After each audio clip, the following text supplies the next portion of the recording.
that time?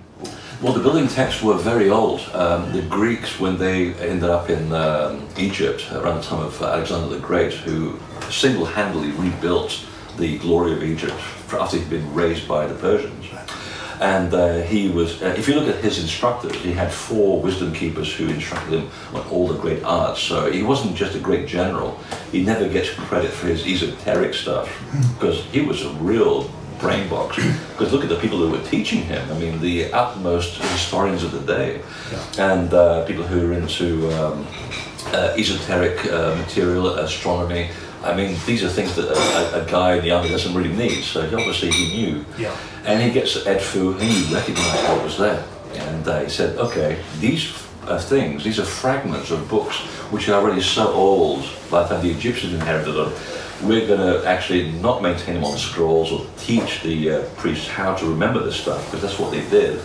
We're just going to blatantly put this on the wall, because we see a finite time where this is going to be lost. Yeah. Wherever we find, put it on the wall.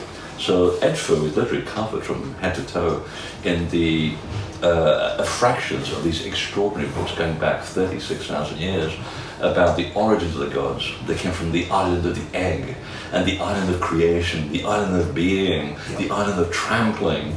And I'm going, wow, they're telling us all the places where they lived. For instance, did you know where the Isle of Trampling is? Where's that? Do you know? I'm still trying to work it out. Yeah, yeah. Because there are bits missing. There are bits in the narrative which are missing, which is frustrating. Yeah. It's because of a wonderful English woman who's passed away, sadly, called Eve Raymond.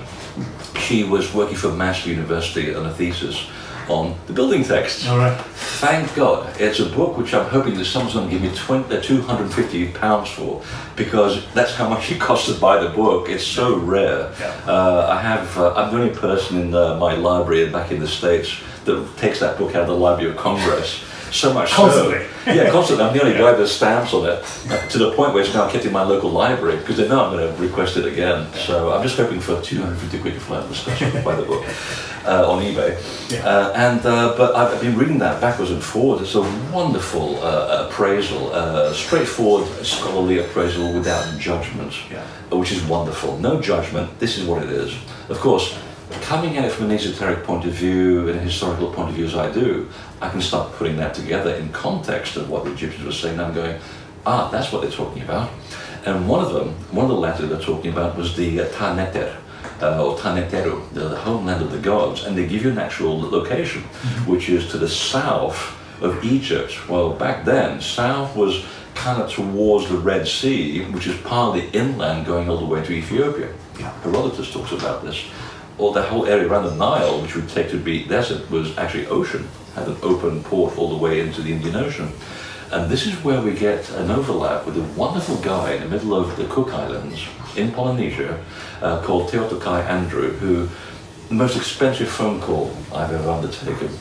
I don't even remember how I came together with him. I think I was watching a documentary about giants and the hidden history of New Zealand somewhere. And I contacted the producer and they said, you need to talk to this guy who's the last wisdom keeper of Tongariro. I went, where?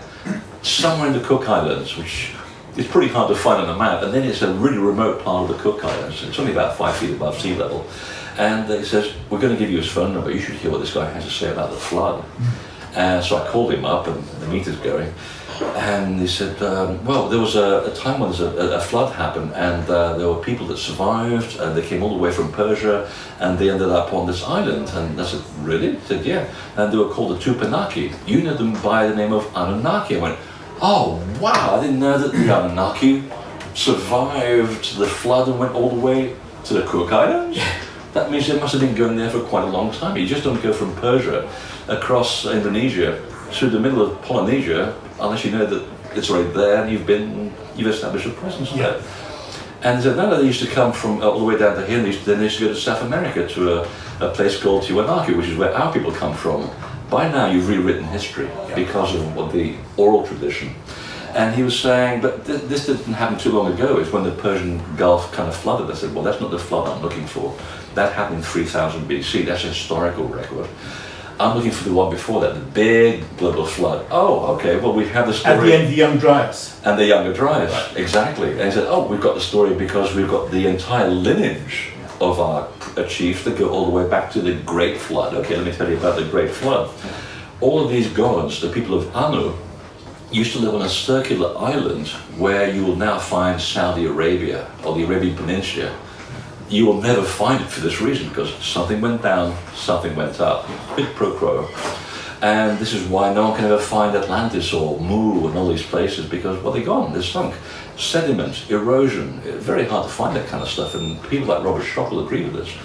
Off the record, when we're having a little pint and saying, well, you know, yeah, geologists will say, will laugh about Atlantis and all of that, but yeah, the traces are there, but you can't definitively prove it because of erosion, sedimentation, and so we don't know much about the flora of the oceans. We know more about Mars than we know about the flora of the oceans.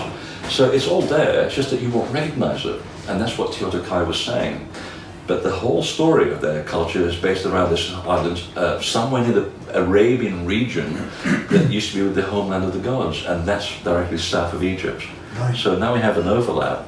And the third overlap is that the people of the Anunnaki in Cook Islands, whose nickname was the Shining Ones because of their skin color, same description of the people up in the Caucasus region, between the Caspian Sea and the Black Sea, where the long-headed people come from, with the blonde hair, with the red color hair, Yeah. who are also in South America, who are also called the Shining Ones, who also happen to be the Egyptian gods before the flood, called the Aku Shamsu Hor. Literally means the Shining Ones, followers of Horus. So now all of these webs connect, interconnect, and they seem to be in this other missing land that no one knew ever paid attention to. So